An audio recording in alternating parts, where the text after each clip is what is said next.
consigo ver aí várias irmãs aqui na minha frente, né? Na tela do Zoom. Né? A gente está aqui numa sala que está bonita, vocês estão vendo o fundo aqui dessa sala, né? Mas daqui para trás tá uma bagunça santa, né? Estou vendo aqui vários dos meus colegas aqui que estão trabalhando duro na conferência, né? De máscara, sentados aí nos seus computadores, tem fio para todo lado. Vocês não estão vendo nada disso, né? Mas estão vendo essa parte aqui. E ver vocês assim, irmãs, no Zoom, vocês que estão aí, né, participando da conferência, é uma alegria enorme. É uma alegria enorme. Eu quero dar aqui o meu abraço à distância, né, em todas vocês. Algumas irmãs estão aqui acenando, então eu vou acenar para vocês também. Deus abençoe vocês, gente. É muito legal ter vocês assim, olhar para vocês, né? Porque falar assim para as câmeras, né? E na frente dos meus colegas, é claro, é sempre um prazer falar para eles aqui, né? Mas para as câmeras é uma coisa meio estranha, né? E ver vocês aqui assim, então, dá essa sensação de que, como eu falei ontem na abertura, né?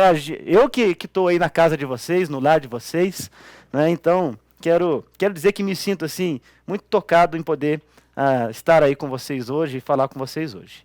Bem, irmãs, vamos então à palavra, né?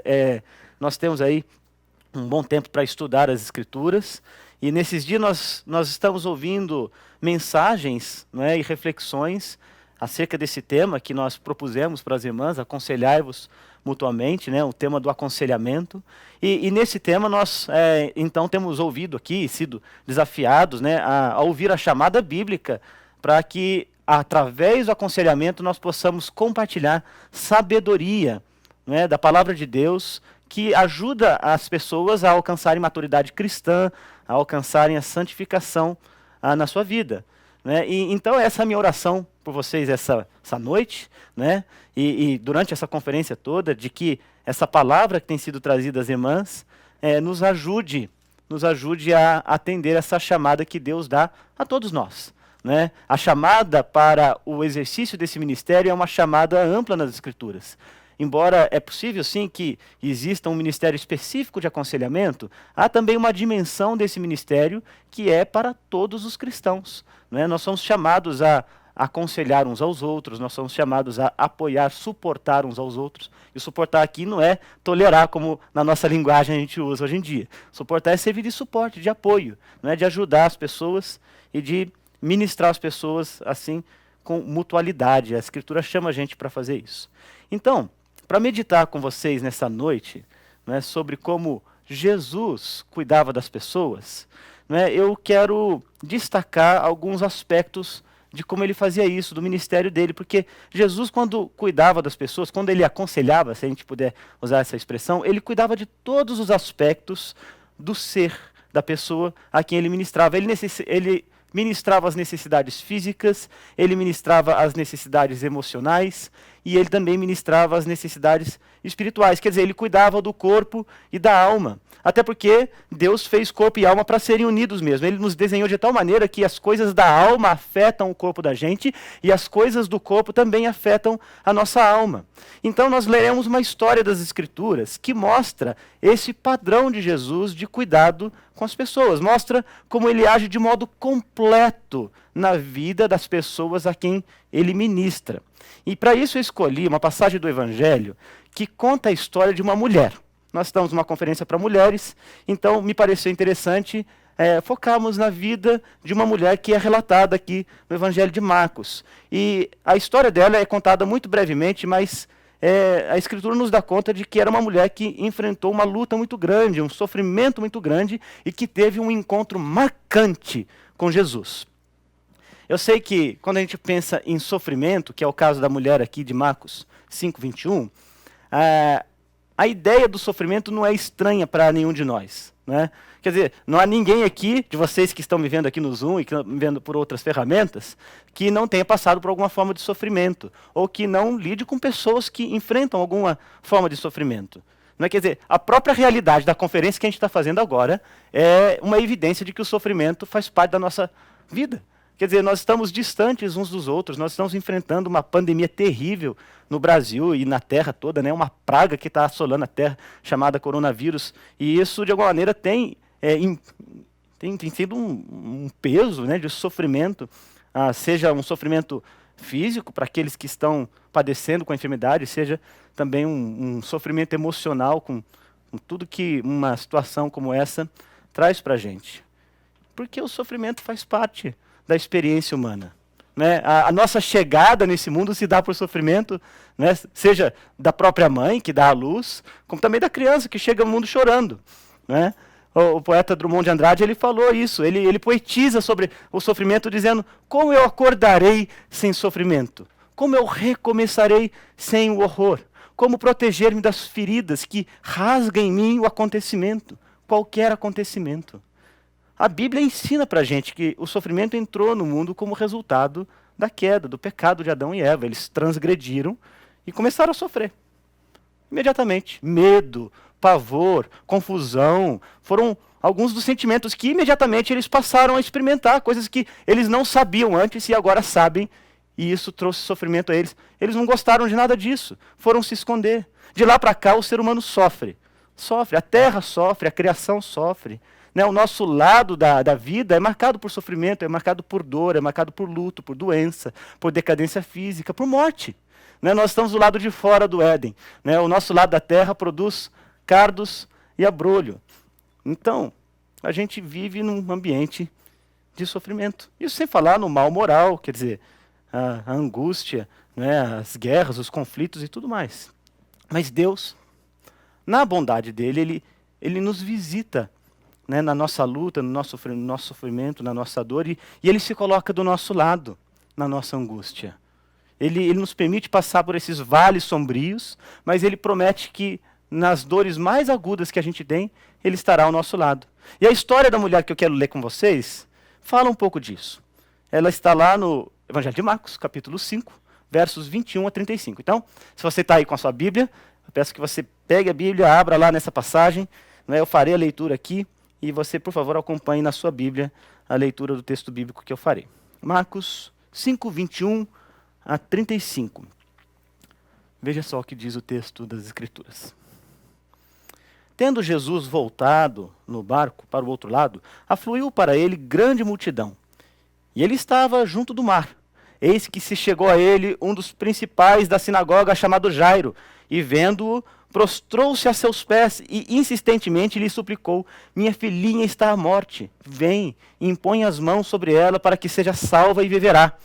Grande multidão o seguia, comprimindo-o. Aconteceu que certa mulher, que havia 12 anos vinha sofrendo de uma hemorragia e muito padecera à mão de vários médicos, tendo despedido tudo o que possuía, sem contudo nada aproveitar, antes, pelo contrário, indo a pior, tendo ouvido a fama de Jesus, vindo por trás dele, por entre a multidão, tocou-lhe a veste, porque dizia: se eu apenas lhe tocar as vestes, ficarei curada. E logo se lhe estancou a hemorragia, e sentiu no corpo estar curada do seu flagelo. Jesus, reconhecendo imediatamente que dele saíra poder, virando-se no meio da multidão, perguntou: quem me tocou nas vestes? Responderam-lhe os seus discípulos: vês que a multidão te aperta e ainda dizes: quem me tocou? Ele, porém, olhava ao redor para ver quem fizera isso. Então a mulher, atemorizada e tremendo, cônscia do que nela se operara, veio, prostrou-se diante dele e declarou-lhe toda a verdade. E ele lhe disse: filha, a tua fé te salvou, vai-te em paz, fica livre do teu mal. Atente só para a primeira linha do verso 35. Falava ele ainda quando chegaram alguns da casa do chefe da sinagoga. Bem, nós estamos aí diante desse texto sensacional. Deixa eu dar um pouco de contexto para vocês, né, para que a gente entenda bem o que está acontecendo aqui. Jesus, lá no capítulo 4, ele esteve na terra dos Gesarenos, ele ministrava muito ali no norte de Israel, naquela região chamada região da Galileia, né, e ele cuidava das pessoas, ministrava suas necessidades, né, pregava o evangelho do reino, e ele voltava então de barco da cidade dos Gesarenos, e ele volta provavelmente para Cafarnaum, que era a base onde ele se instalava normalmente. E lá então ele é recebido por Jairo, chefe da sinagoga. E ele tinha uma filhinha de 12 anos, que estava muito doente. E não é interessante, a gente já vê no texto que Jesus aqui está socorrendo, na verdade, não uma, mas duas mulheres nesse texto. Uma é uma menininha de 12 anos, e a outra é uma mulher já madura, que sofre também há 12 anos. A história dessas duas mulheres, ela se encontra aqui no encontro que elas tiveram com Jesus. Você consegue imaginar a cena? Imagine, Jairo, que era provavelmente um homem rico, para ser chefe de sinagoga, normalmente era uma pessoa rica, abastada, que cuidava, inclusive, do suprimento da sinagoga e de tudo mais, que se colocava dentro daquele espaço de ensino. E ele chega diante do Senhor Jesus Cristo, um rabi conhecido, ele se lança de joelhos diante de Jesus, suplica por sua filhinha, que, pelo que o texto nos ensina, era alguém que ele amava profundamente, ela só tinha 12 anos de idade. Foi a luz da vida dele por 12 anos. Os últimos 12 anos tinha sido de grande alegria naquela família com aquela menininha. E agora ela se encontra mortalmente doente. E ele então se lança aos pés do Senhor e pede em angústia que Jesus o ajude. E Jesus então diz para aquele homem que vai ajudá-lo. Porque o homem lhe implorou que ele curasse a sua filha. Ele ouviu aquele homem e resolveu segui-lo. E no caminho para a casa de Jairo, então, muitas pessoas iam seguindo, pessoas curiosas, pessoas que estavam interessadas em Jesus. Quando ele chegou do barco, já tinha muita gente ali para recebê-lo em Cafarnaum. A fama dele já era conhecida ali naquela região. E foram seguindo-no até a casa de Jairo, começaram a apertá-lo pelo caminho, estava tudo difícil, né? E em tempos de pandemia, provavelmente ia ser um pouco mais complicado, né, por causa do distanciamento social. Mas naquele tempo não tinha nada disso, não tinha distanciamento social, né, era mais ou menos como o metrô de São Paulo, imagino, né, quando fala que todo mundo apertava o Senhor Jesus Cristo. Quem mora em cidade grande e anda de metrô assim sabe do que eu estou falando, né, especialmente nas horas de pico. Eu acho que metrô é um dos lugares onde as leis da física não se aplicam, né. Dizem que a gente não consegue colocar dois corpos em um único lugar, né, no metrô consegue. Né? Lá é o seguinte, se você levanta o pé, você não coloca ele no chão mais. Se você consegue levantar os dois, você fica voando até o resto da viagem. Né? É tanta gente ali espremendo a gente. Eu imagino que, né, o texto bíblico ele tem essa vivacidade, né, de contar para a gente exatamente como as coisas aconteciam. Imagina essa grande multidão de pessoas apertando Jesus no caminho enquanto ele se dirigia até a casa de Jairo. E o texto então nos conta que no meio do caminho, daquela multidão, tinha uma mulher. Tinha uma mulher. E o nome dela nem é contado aqui para a gente nas Escrituras. É uma mulher sem nome. Acho que nem o evangelista Marcos sabia, e nem Lucas, porque essa mesma história é relatada também por Lucas, né, que provavelmente usou como base o Evangelho de Marcos. E o texto só nos conta que ela era uma mulher. E ser mulher naqueles dias já não era moleza, gente. Não era fácil. Especialmente se ela não tivesse família. Se não tivesse pais, marido ou filhos. Não é? Era uma condição que poderia significar alguma forma de marginalização. Deu uma enrolada aqui. Mas Marcos então conta que essa mulher sem nome, ela sofria de uma enfermidade muito grave. Ela tinha um fluxo hemorrágico que, pela descrição dos evangelistas, parece indicar uma condição permanente de menstruação. Bem, a menstruação, segundo o Wikipedia, é aquele fenômeno exclusivamente do universo feminino, é a eliminação periódica de restos de mucosa uterina e o descarte do corpo lúteo por meio de um fluxo de sangue. É assim que nós, homens, entendemos a coisa da menstruação, porque a gente sabe que esse é um assunto exclusivamente das irmãs, nós não entendemos nada do que significa isso. Mas as irmãs, as mulheres sabem muito bem, elas sabem dos sintomas que normalmente precedem o estado de menstruação. No aspecto emocional, pode ser irritabilidade, dificuldade de concentração, insônia, sonolência, cansaço, ansiedade. No aspecto físico, ainda pior, dores de cabeça, cólicas abdominais, inchaço, dores osteomusculares, anemia, entre outras coisas. A minha filha de 15 anos falou que inventaram uma máquina, esses jovens eles ficam na internet, eles sabem dessas coisas, né? Inventaram uma máquina que simula as dores menstruais para homens, só a parte da cólica. Diz que é uma dor terrível, né?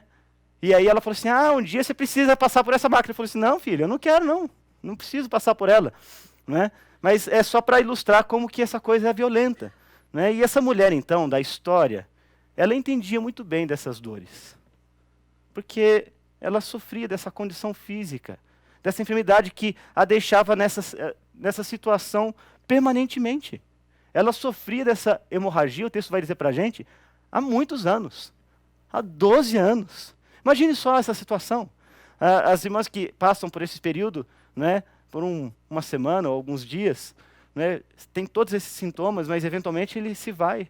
Né, e então vem um período mais tranquilo, de alívio, e você nem se lembra disso até que aconteça novamente. Agora, você consegue imaginar alguém que permanece assim, não por uma semana, mas por várias semanas, depois, não por várias semanas, mas por vários meses, e esses meses se transformam em anos, e depois se tornam muitos anos, e uma década inteira desse jeito.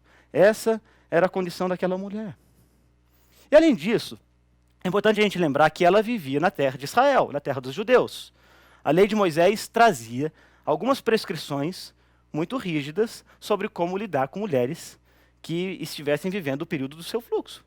Por exemplo, o texto de Levítico, capítulo 15, versos 25 a 28, diz assim: Também a mulher, quando manar o fluxo do seu sangue, por muitos dias fora do tempo da sua menstruação, ou quando tiver o fluxo do sangue por mais tempo do que o costumado, todos os dias do fluxo será imunda, como nos dias da sua menstruação.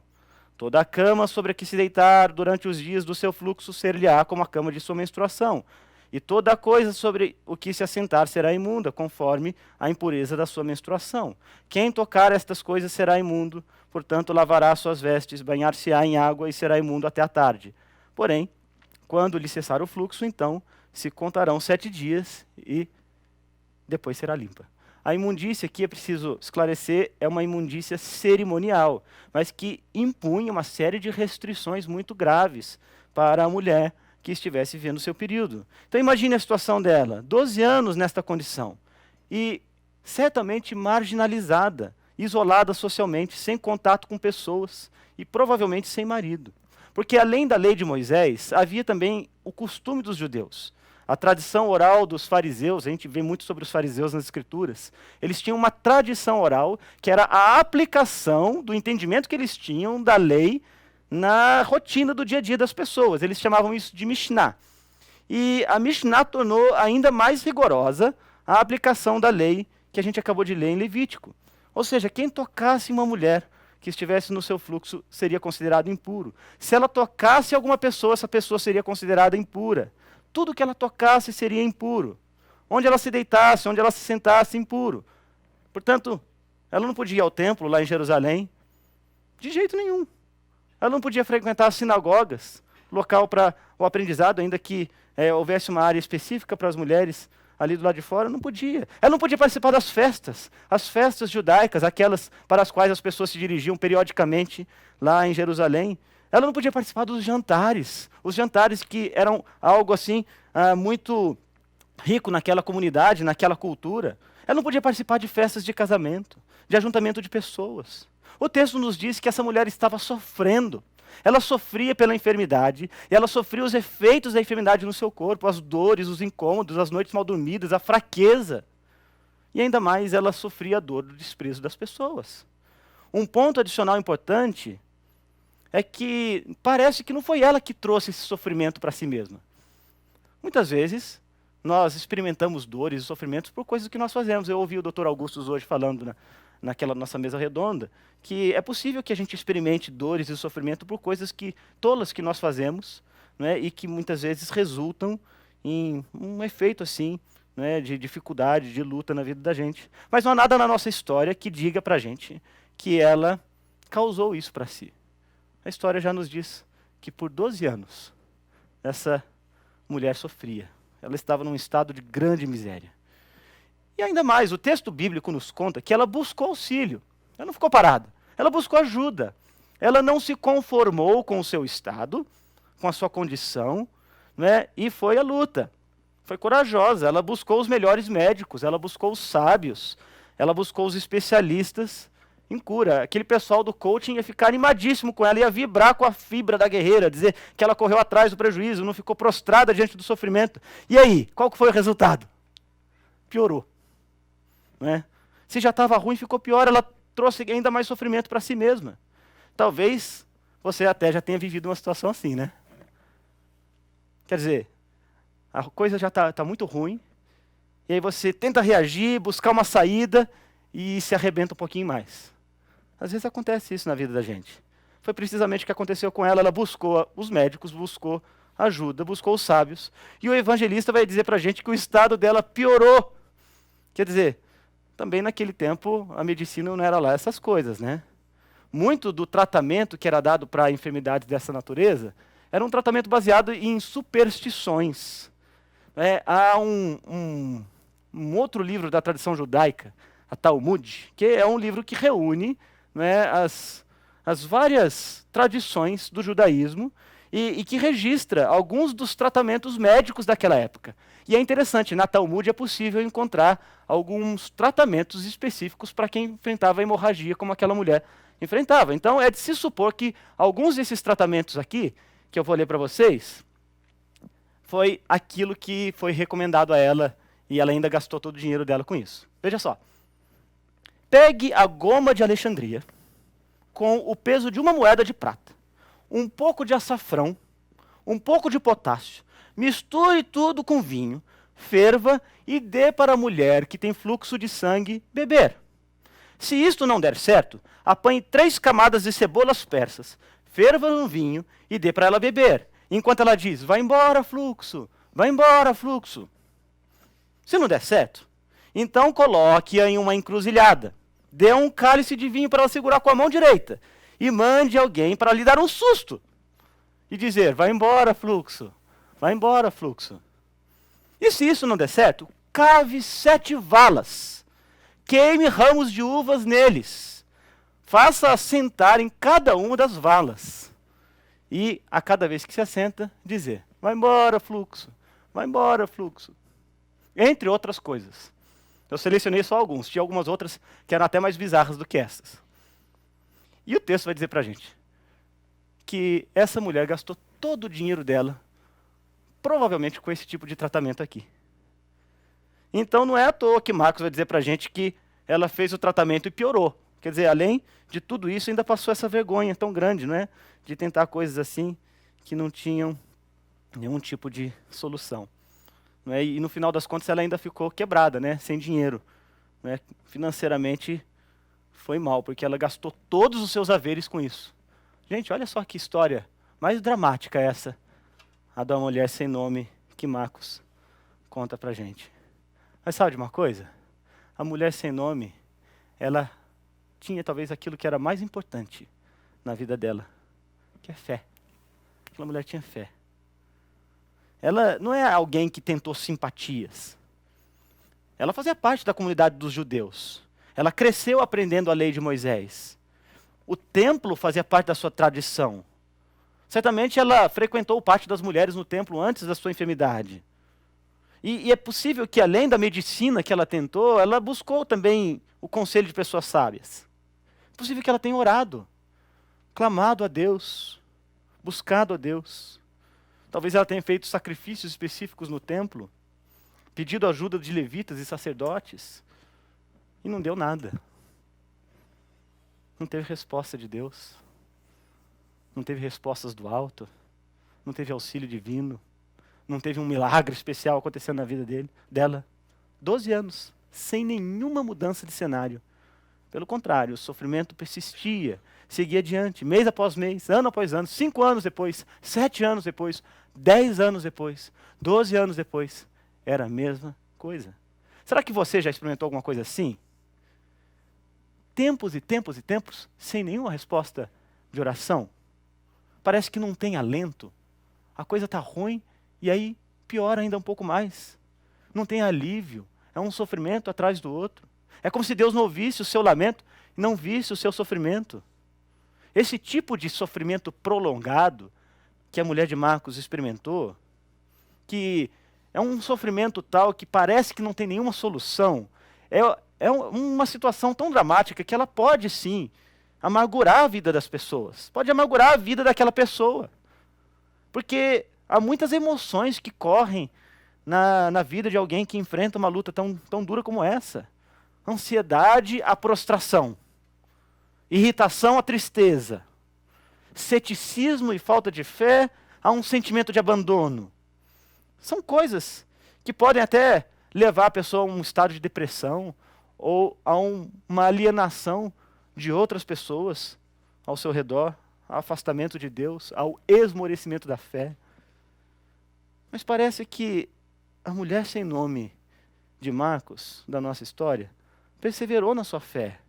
Parece que ela perseverou nas suas orações, porque ela ouviu falar de Jesus e depositou em Jesus a sua esperança. O verso 27 diz para a gente que ela ouviu falar de Jesus. Lembra? Há um outro texto bíblico que diz que as pessoas falavam de Jesus lá naquela altura. E Jesus sabia disso quando ele perguntou para os discípulos o que as pessoas diziam a respeito dele.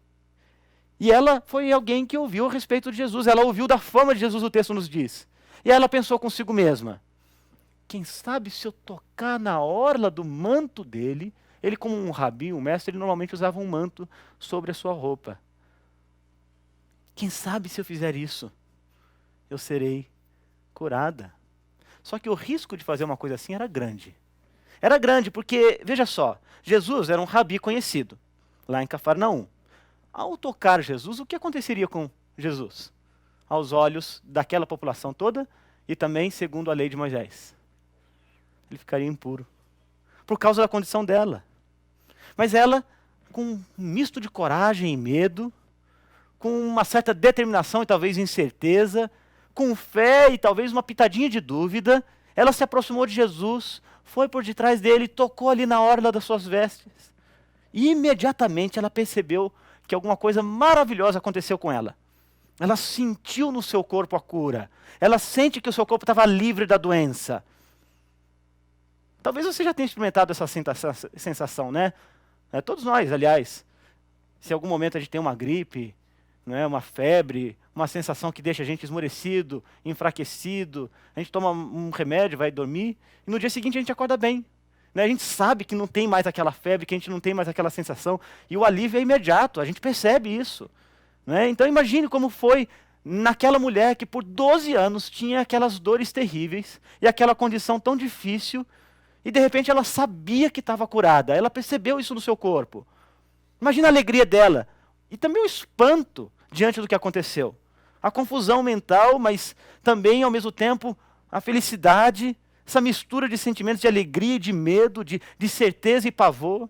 Ela sentiu tudo isso, muito rapidamente. E a mulher anônima, sem nome, experimentou dessa graça maravilhosa que só Jesus pode dar.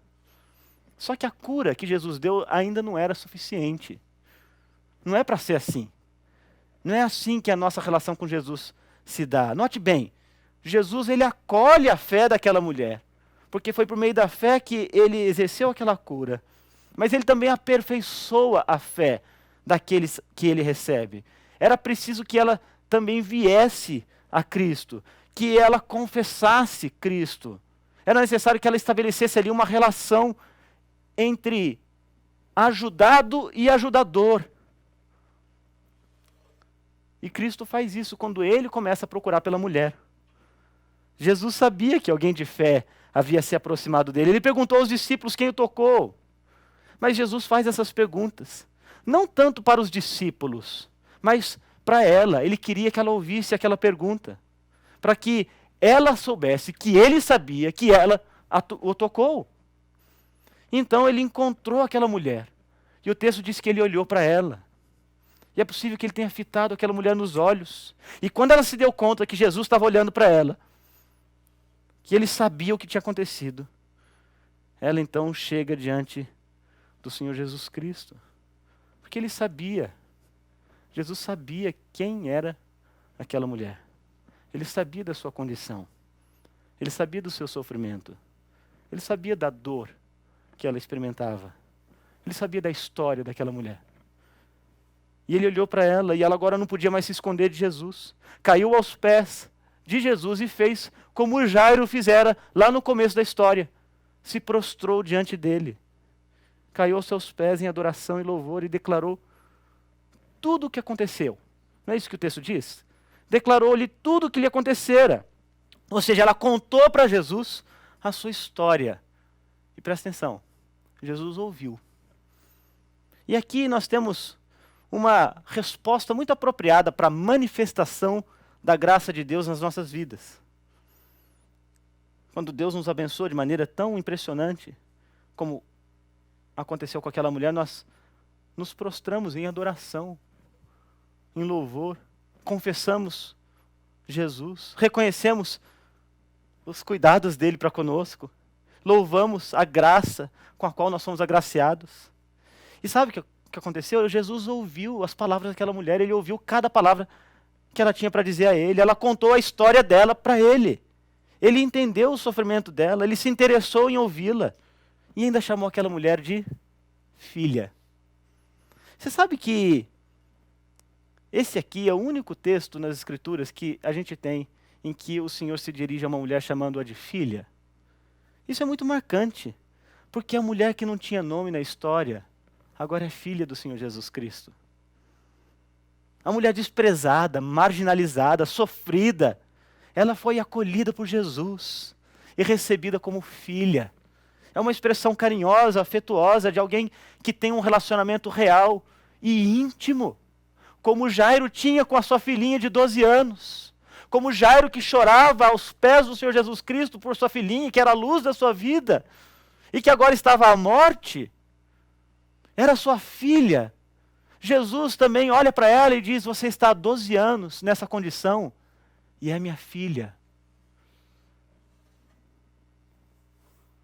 Ele acolheu a fé daquela mulher chamando-a de filha, curou a sua doença, ouviu a sua história, perdoou os seus pecados, e ainda a despediu para que fosse em paz. A mulher sem nome, que pela fé se torna filha do Senhor, que passou por um período de grande sofrimento, é despedida em paz.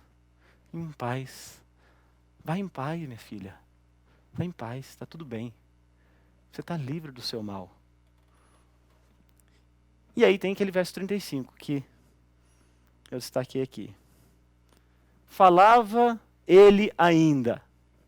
Aí chegaram as pessoas para dizer, olha, a situação está muito ruim lá em Jairo.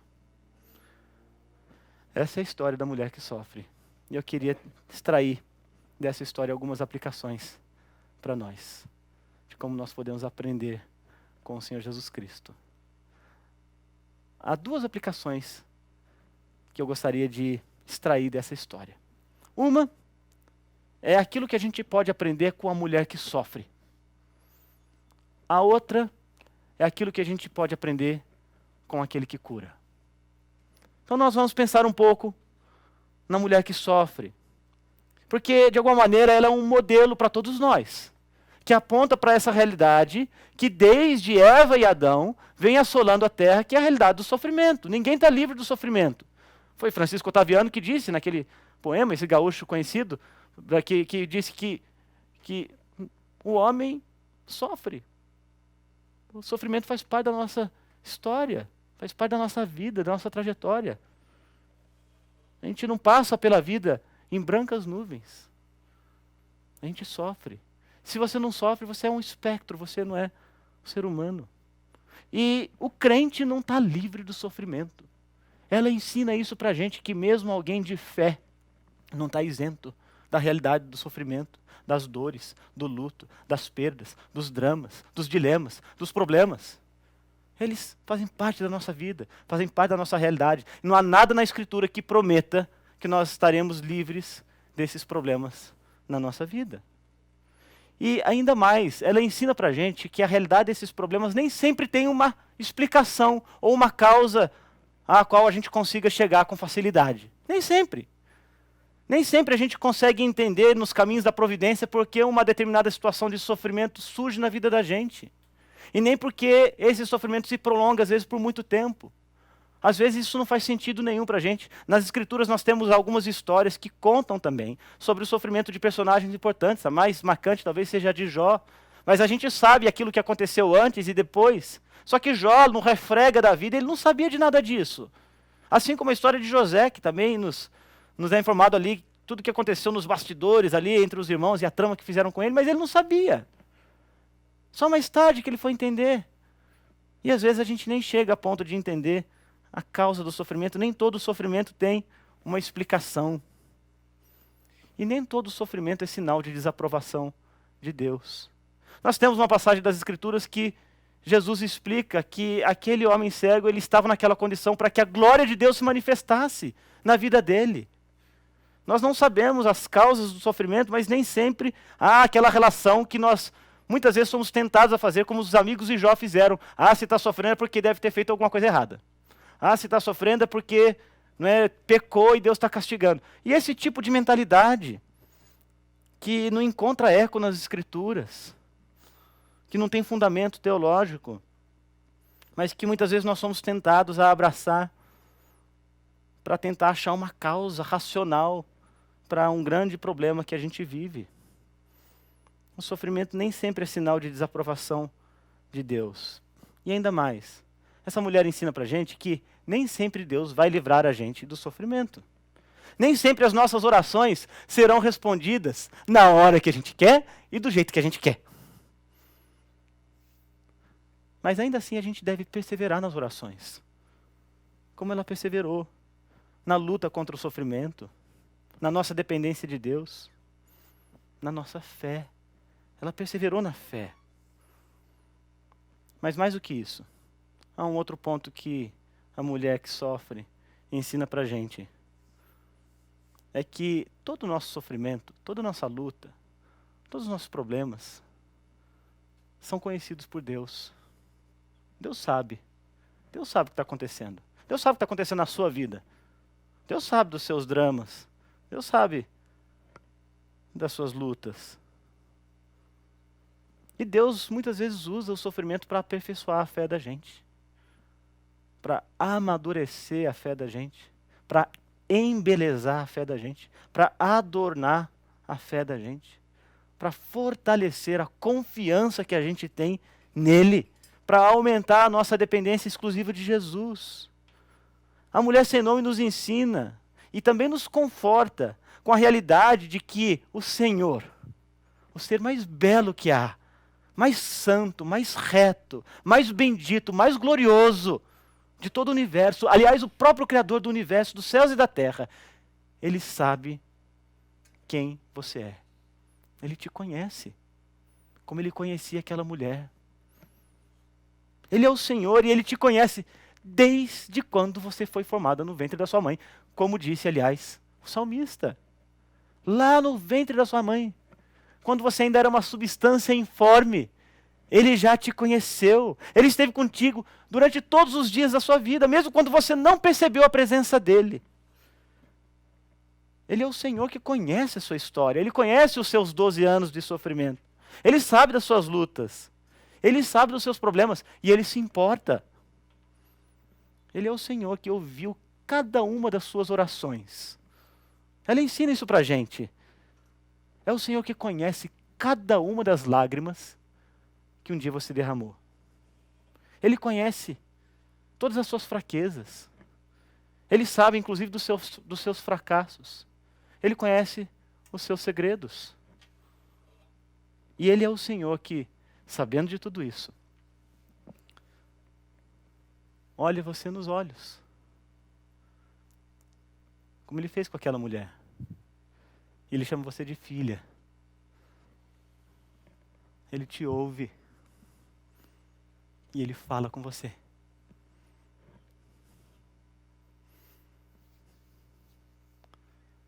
Ela ensina tudo isso pra gente. A mulher que sofre nos ensina muito sobre a fé nesse Senhor. Mas também aprendemos com Jesus, que é o ajudador.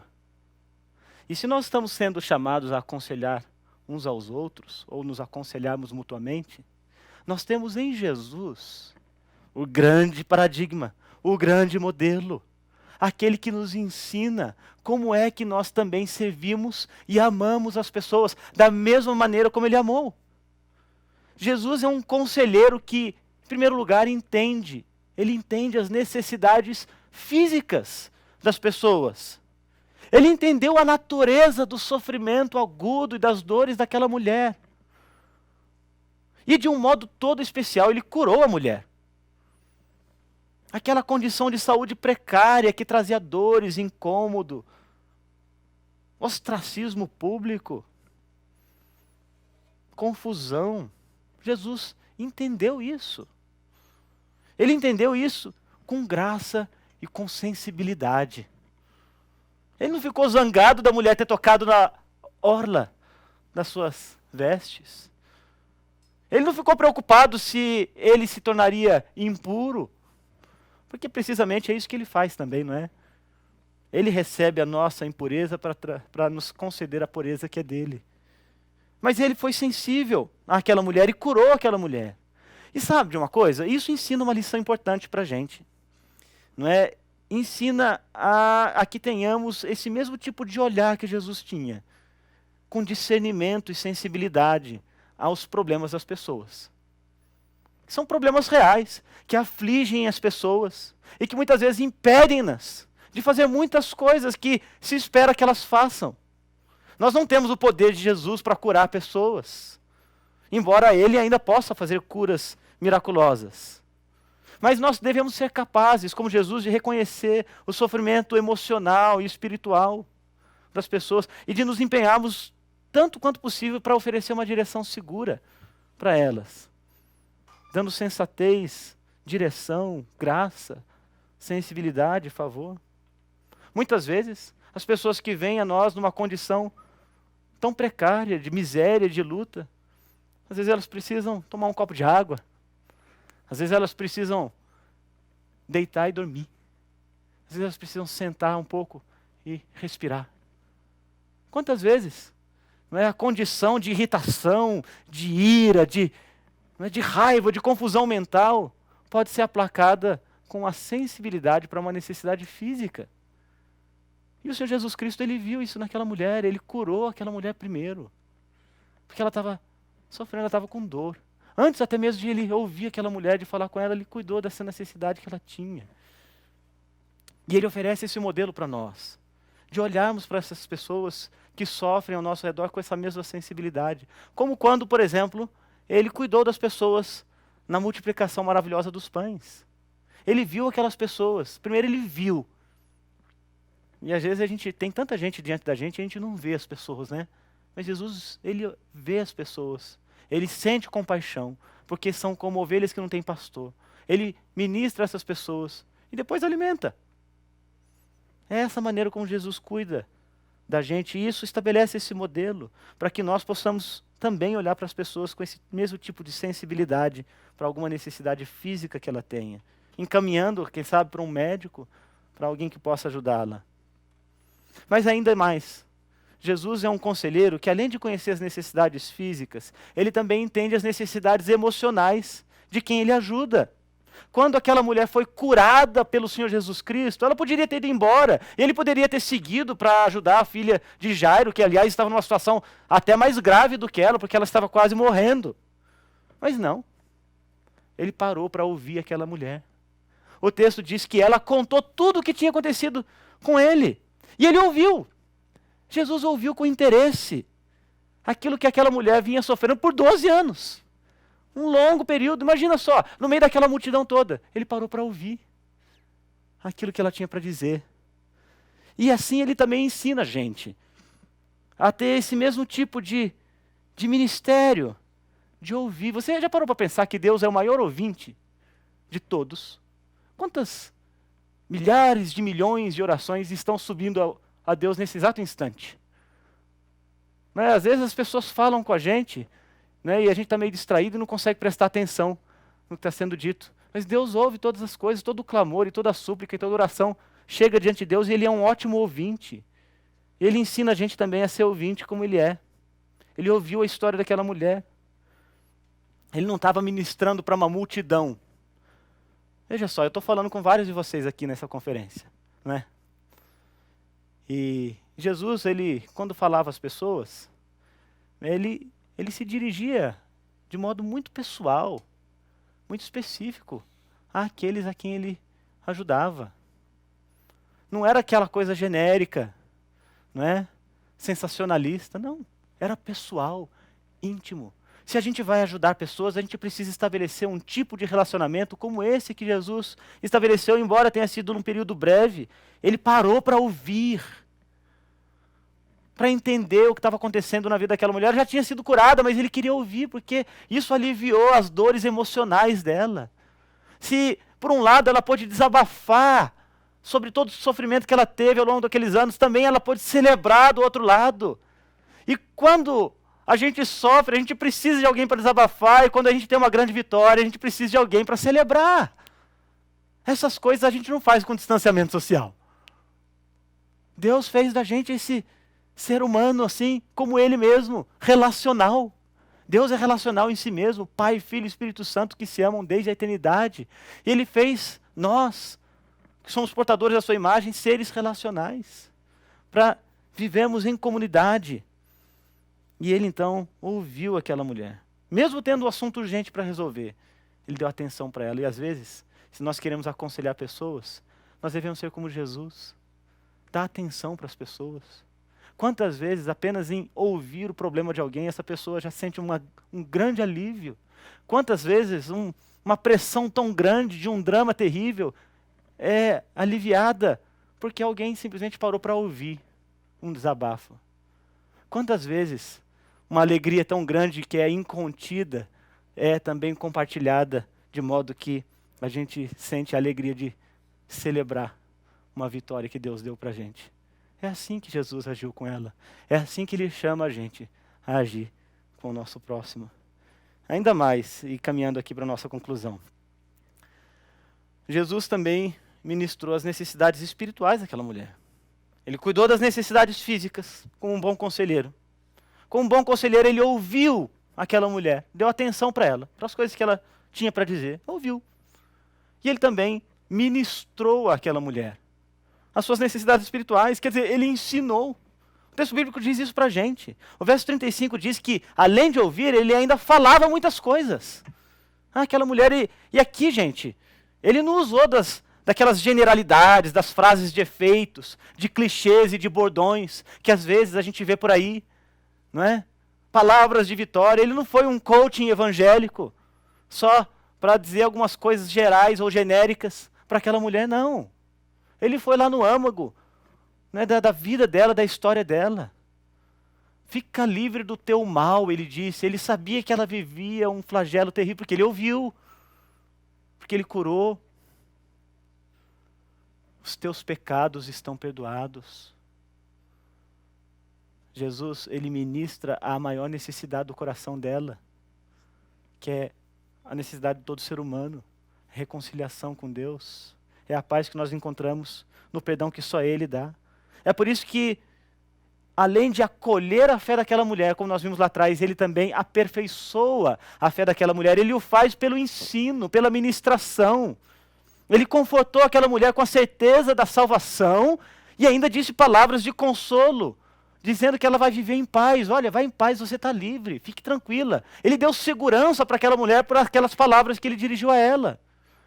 Ele não apontou o dedo, nem fez relações causais, ou impôs regras duras para ela, mas Ele ofereceu consolo, ofereceu esperança, ofereceu segurança pelo ensino. E aqui a gente aprende que no aconselhamento a gente também é chamado a ensinar, a ministrar as pessoas com boa doutrina das Escrituras. O Senhor Jesus Cristo, em poucas palavras aqui que são registradas, Ele oferece doutrina, teologia para aquelas mulheres. O conceito de paz, o conceito de perdão, o conceito de alívio, essas coisas todas que são imiscuídas com a realidade que ela acabou de experimentar na cura que ela recebeu do próprio Salvador. A ideia de fé, de confiança em Deus. O Senhor Jesus Cristo, Ele ensina essas coisas todas a ela e pronuncia a paz sobre ela, e com isso nós somos chamados também a levar as pessoas a quem ajudamos pelo aconselhamento a entender os caminhos de Deus, a reconhecer a providência de Deus, a depositar a sua esperança em Deus, a encontrar a sua segurança e o seu consolo em Deus. Você percebe? Para esse tipo de ministração, é necessário que nós também conheçamos as Escrituras, como o Senhor Jesus Cristo conhecia, para oferecer uma palavra segura, fiel, e que tenha o efeito, a capacidade de trazer conforto e trazer consolo. Então Jesus se coloca como esse grande modelo para todos nós, de um conselheiro que ministra as necessidades físicas, que ministra as necessidades emocionais, que ouve, mas que também fala, que ensina, que ministra, que discipula e que ajuda. Esse é o modelo que o Senhor Jesus Cristo estabelece para mim, para você. Irmã, você é chamada para ser como Jesus. O apóstolo Paulo vai dizer aos Efésios que nós somos chamados a alcançar a estatura da varonilidade de Cristo. E o sentido de varonilidade aí é de uma pessoa completa, íntegra, como o Senhor Jesus Cristo é. E nós somos chamados a imitar o Senhor Jesus Cristo em tudo que Ele faz, inclusive na maneira como nós cuidamos e aconselhamos uns aos outros. E a minha oração, irmãs, é para que o Senhor Jesus Cristo nos ajude a sermos mais parecidos com Ele. O apóstolo Paulo vai dizer isso aos Romanos, no capítulo 8, que nós fomos chamados a nos conformarmos à imagem do Senhor. Então vamos orar e pedir que Ele nos ajude a ser um conselheiro assim como Ele era. E nos ajude, assim como aquela mulher, a reconhecer todas essas expressões de graça que o Senhor Jesus Cristo derrama sobre nós. Vamos orar? Senhor, nós te bendizemos e te louvamos. Te agradecemos por Jesus, o nosso Senhor, o nosso Mestre, o nosso conselheiro maravilhoso, que sabe das nossas lutas, que ministra as nossas necessidades, que cuida do nosso corpo, das nossas emoções e da nossa alma. E ajuda-nos, Senhor, a sermos mais semelhantes a Cristo, a nos conformarmos com a sua santa e boa imagem e a servirmos e ministrarmos aos outros da mesma maneira como o Senhor ministrou.